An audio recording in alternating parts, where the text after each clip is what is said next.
maybe. Things Not Seen by Andrew Clements. Bobby is pretty normal 15-year-old boy. Goes to school, hangs out with friends, and then one morning he wakes up and he's invisible. Yeah, invisible. People can hear him, but people can't see him.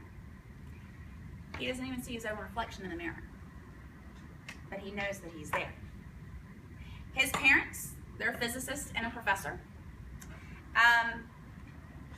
Once they realize that he's not playing a joke and that there's not some type of electronic device hidden in the kitchen that he's remote accessing, they tell him not to tell anyone because they're scared for his safety.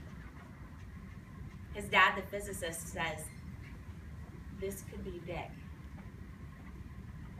There could be something that someone would want to try to do some type of experiments on you. So you can't say anything. You're not going to school. We will find a way to fix this. But for now, you stay home, you stay in your room, and you do not talk to anyone. However, Bobby, he's a 15-year-old boy, and let's just be honest, not really a good listener. And so he goes out into the city of Chicago. And it's kind of weird because, remember how I told you that he's invisible? But his clothes are not. And so in order to go out in the middle of the winter in Chicago, he can't wear any clothes. It's a little cold. And he's naked. And yet he has to go out because he's so tired of being in his house. And whenever he's out in the city, he meets Alicia. And Alicia actually thinks that everything is fine because Alicia actually has her own problem, and she's blind. This is the part where Alicia actually begins to realize that Bobby is not some crazy kid. Is anyone walking towards us? I scan the sidewalk. Yeah? There's a guy coming out of Starbucks. He'll be here in about 15 seconds. When he's right next to us, she squeezed my hand once, okay? I gulp because she's really got a grip. And if she's going to try to get this guy to call a cop or something, then I'm going to have to work to get loose. But I say, fine, whatever you say. Because I want her to know I'm not lying. The guy is almost next to us and I squeeze her hand. Excuse me, sir. She's cute and she's good at asking for help, and the guy stops. In a voice that's louder than it needs to be, the man says, yes, can I help you, miss? Do you need to get across the street?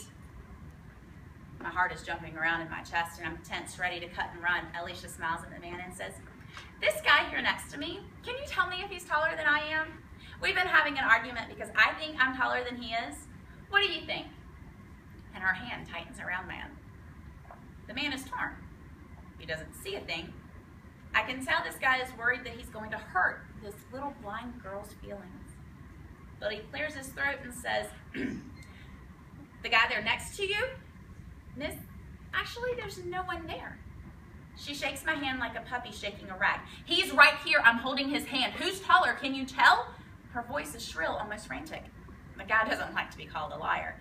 Miss, whoever you thought was next to you, he's not there now, and I've got to go before the light changes. And he cuts across 57th Street, glancing back once, shaking his head. And now there's a new look on her face. New for Alicia. But I've seen it before. On Mom and Dad's faces that first morning. It's the look of someone who's trying to process impossible information. Because when something impossible happens, everything else comes unglued. She's having trouble breathing. Then the first words. So, you're really, yeah, I say, invisible. Together, they're trying to figure out their own issues. Alicia, who is not always blind, but has had to come to grips with being blind now at her age of 15 in life, and all that she is going to miss out on. And Bobby is invisible and cannot live a life at all. No more school, nothing. And so they decide to team up to try to help figure out at least one of the mysteries. Why is Bobby invisible? This is a great science fiction book. If you guys are interested in science fiction, there's another book called Virus on Orbis 1 that's really good. Glitch in Sleep, which is awesome. And then Every Day. Every Day I actually have not read, but it is on my to-read list. If the person who has it would possibly return it, that would be amazing. Things Not Seen by Andrew Clements.